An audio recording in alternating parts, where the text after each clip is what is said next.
आणि यानंतर इतरही काही महत्त्वाच्या बातम्यांकडे आपण वळूया। मुख्यमंत्री एकनाथ शिंदेंसाठी अयोध्या दौरा खूप महत्त्वाचा ठरणार आहे। महाराष्ट्राचंच नाही तर संपूर्ण देशाचं लक्ष या दौऱ्याकडे लागलेलं आहे। उद्धव ठाकरेंपासून बाजूला झाल्यानंतर एकनाथ शिंदेंचा हा पहिलाच अयोध्या दौरा आहे। कट्टर हिंदुत्ववादी चेहरा म्हणून एकनाथ शिंदे पुढे आलेत आणि त्यामुळेच अयोध्या दौऱ्यात एकनाथ शिंदेंचं मोठं शक्ती प्रदर्शन असणार आहे। वाजत गाजत शंखनाद करत ढोल ताशांच्या गजरात मुख्यमंत्री एकनाथ शिंदे आज अयोध्येला निघणार आहेत। अयोध्या नगरीतले साधू संत आणि महंत यांनी एकनाथ शिंदे यांच्या स्वागताची तयारी देखील केली आहे।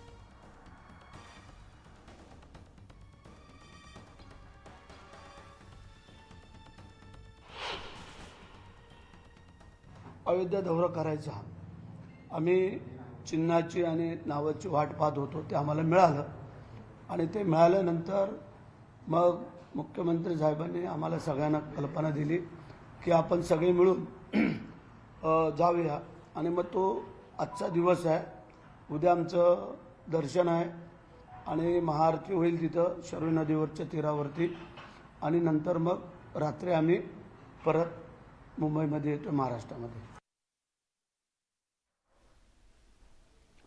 आणि याच संदर्भातली अधिक माहिती आपण जाणून घेणार आहोत। आपल्या सोबत आपला प्रतिनिधी विशाल पाटील आहे। सध्या विशाल मुंबई विमानतळाच्या बाहेरून आपल्याला या संदर्भातली माहिती देणार आहे।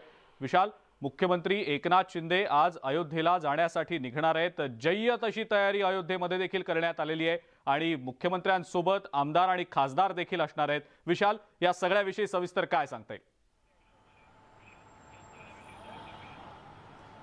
अजिंक्य, विमानतळावरती आता तयारी जी आहे ही सुरू झालेली आहे। मुख्यमंत्री एकनाथ शिंदे आज त्यांच्या आमदारांसह अयोध्येला रवाना होणार आहेत आणि आता जर विमानतळावरती आपण जर पाहायला गेलं तर शिवसेनेच्या आमदारांची आता जे आहेत हे येऊ लागलेले आहेत।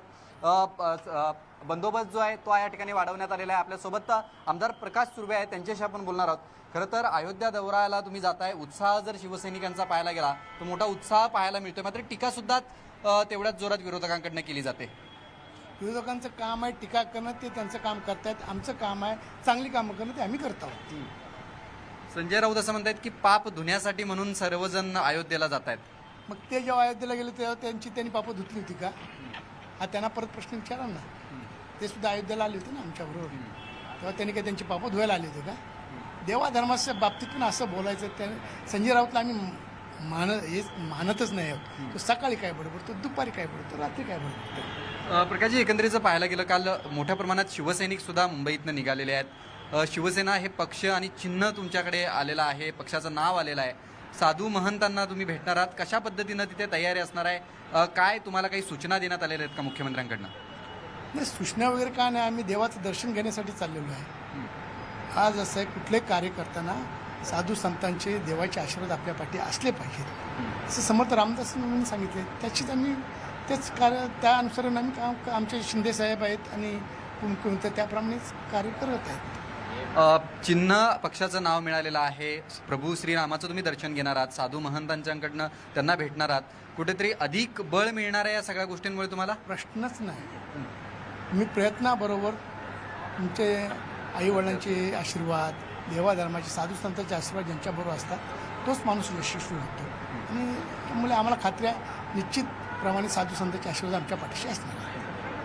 नक्कीच शिवसेनेचे हे सर्व आमदार जे आहेत हे अजिंक्य आता विमानतळावरती येऊ लागलेले आहेत। आता जर आपण विमानतळावरचा एक आढावा जर पाहायला गेलं तर या ठिकाणी पोलीस बंदोबस्त जो आहे हा आता वाढवण्यात आलेला आहे। थोड्याच वेळात मुख्यमंत्री एकनाथ शिंदे जे आहेत हे विमानतळावरती पोहोचतील, भाजपचे काही नेते सुद्धा पोहोचणार असल्याची माहिती मिळते। त्यामुळे आता शिवसेनेचे जे आमदार आहेत ते आता पोहोचू लागलेले आहेत, भाजपचे आमदार सुद्धा या ठिकाणी आलेले आपल्याला पाहायला मिळत आहेत।